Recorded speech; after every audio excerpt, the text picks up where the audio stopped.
Assalamualaikum warahmatullahi wabarakatuh. Baiklah anak-anak ibu kelas 6, kali ini kita akan melanjutkan pembelajaran tema kita. Masih pada tema 1, selamatkan makhluk hidup. Subtema 1, tumbuhan sahabatku, pembelajaran ke-4.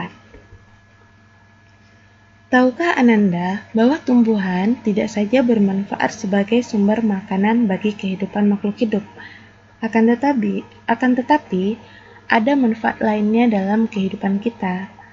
Yuk kita cari tahu.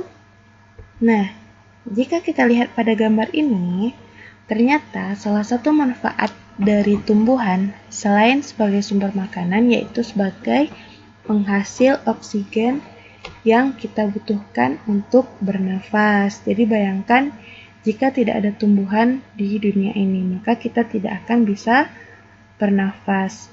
Dan selain itu, tumbuhan ini juga berfungsi menyerap karbon dioksida yang kita keluarkan ketika bernafas, di mana karbon dioksida ini jika kita hirup lagi setelah kita keluarkan, maka dia akan bersifat racun. Oleh karena itu, tumbuhan berfungsi untuk menyerapnya.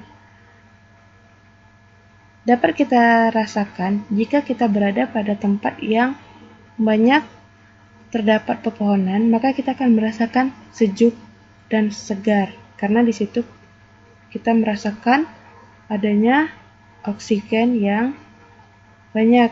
Sedangkan jika kita berada pada suatu tempat yang penuh dengan polusi udara dan sangat sedikit terdapat pepohonan atau tumbuhan, maka kita akan merasakan sesak karena di situ kita kesulitan mendapatkan oksigen.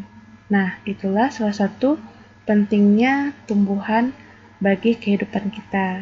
Informasi-informasi seperti ini dapat anak ibu ketahui jika rajin membaca, karena kita ketika membaca suatu bacaan, kita dapat menemukan informasi-informasi penting yang sangat bermanfaat bagi pengetahuan dan wawasan kita.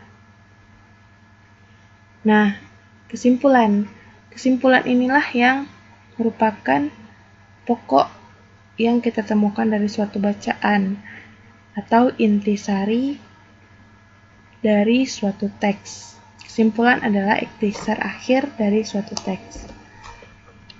Langkah-langkah yang dapat kita lakukan untuk mengambil kesimpulan dari suatu teks yaitu yang pertama, bacalah teks secara keseluruhan. Yang kedua, temukan informasi penting yang terdapat dalam teks. Dan yang ketiga, yaitu hubungkan semua informasi yang kamu ketahui atau kamu peroleh dari teks tersebut menjadi suatu pernyataan akhir atau kesimpulan. Jadi, baca teks, temukan informasi penting atau ide pokoknya, dan tarik kesimpulan. Itulah langkah-langkah kita dalam membuat kesimpulan dari suatu teks bacaan. Kita lihat contoh kesimpulan dari suatu teks. Pada pembelajaran pertama, anak-anak ibu sudah membaca teks tentang bagaimana jagung berkembang biak. Anak-anak ibu juga sudah menemukan ide pokok pada masing-masing paragrafnya. Kita contohkan pada paragraf pertama. Jagung merupakan salah satu tanaman yang dijadikan bahan makanan pokok di berbagai daerah, juga di Indonesia. Contohnya, penduduk Pulau Madura menjadikan jagung sebagai makanan pokoknya. Jagung merupakan salah satu tanaman penghasil karbohidrat yang sangat diperlukan oleh tubuh. Dari paragraf 1 ini, dapat kita temukan ide pokoknya yaitu jagung merupakan salah satu makanan pokok masyarakat Indonesia. Dan dari ini kita tarik kesimpulan yaitu jagung sangat penting di Indonesia. Inilah proses kita menemukan kesimpulan. Kita baca teksnya, kita cari ide pokoknya, dan kita tarik kesimpulan atau inti dari teks tersebut.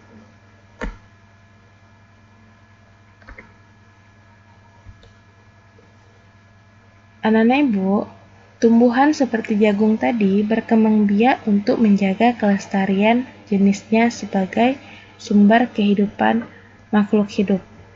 Oleh karena itu, manusia memiliki peran untuk melestarikan tumbuhan. Tahukah Ananda bahwa ikut memelihara kelangsungan hidup tumbuhan itu merupakan salah satu bentuk pengamalan nilai-nilai Pancasila? Pada pembelajaran sebelumnya, kita sudah belajar tentang pengamalan nilai-nilai Pancasila pertama dan Pancasila kedua. Dan pada pertemuan ini, kita lanjutkan penerapan sila yang ketiga Pancasila dalam kehidupan sehari-hari. Simbol dari sila ketiga Pancasila yaitu pohon beringin. Bunyinya Persatuan Indonesia. Sila ketiga ini mengandung makna suatu usaha menuju persatuan rakyat dalam Negara Kesatuan Republik Indonesia. Persatuan Indonesia juga mengakui dan menghargai sepenuhnya keanekaragaman yang dimiliki bangsa Indonesia. Jadi kuncinya pada sila ketiga ini yaitu persatuan rakyat dan kesatuan. Dia menghargai keanekaragaman, namun dari keanekaragaman ini tidak memungkiri untuk terjadinya persatuan. Nilai-nilai yang terkandung dalam sila ketiga ini, yang pertama yaitu bekerja sama demi kepentingan bangsa dan negara di atas kepentingan pribadi dan golongan. Jadi kita harus lebih mementingkan kepentingan bersama dibandingkan kepentingan pribadi kita, alias tidak egois. Yang kedua, rela berkorban demi kepentingan bangsa dan negara, atau bersikap nasionalis. Sikap nasionalismenya itu tinggi, rela dia berkorban untuk bangsa dan negaranya, seperti para pejuang-pejuang kita terdahulu. Yang ketiga, mengembangkan rasa bangga dan cinta tanah air dan bangsa. Bagaimana caranya?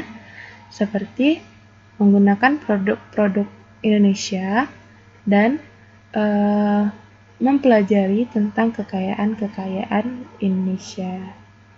Jadi kita merasa bangga atas apa yang dimiliki oleh negara kita. Yang keempat, mengembangkan persatuan Indonesia atas dasar Bhinneka Tunggal Ika. Berbeda-beda tapi tetap satu. Jadi kita tidak boleh menjadikan perbedaan itu sebagai alasan kita untuk membuat kericuhan atau perpecahan. Itulah nilai-nilai dari sila ketiga Pancasila. Amatilah kedua gambar berikut. Ada dua gambar. Nilai-nilai Pancasila dari sila keberapakah yang terkandung dalam kedua sikap pada gambar di atas? Dari yang sudah anak-anak pelajari, nilai-nilai Pancasila dari sila pertama sampai sila ketiga hari ini, kira-kira dari kedua gambar tersebut, nilai-nilai sila keberapakah yang terkandung? Ibu yakin anak-anak ibu akan sangat mudah menjawab pertanyaan tersebut jika mengikuti pembelajaran dengan baik. Nah, sekianlah pembelajaran kita pada pembelajaran keempat ini. Jika ada pertanyaan, silahkan langsung hubungi Ibu. Terima kasih atas perhatiannya. Semoga mudah untuk dipahami. Ibu akhiri. Wassalamualaikum warahmatullahi wabarakatuh. Semangat belajar!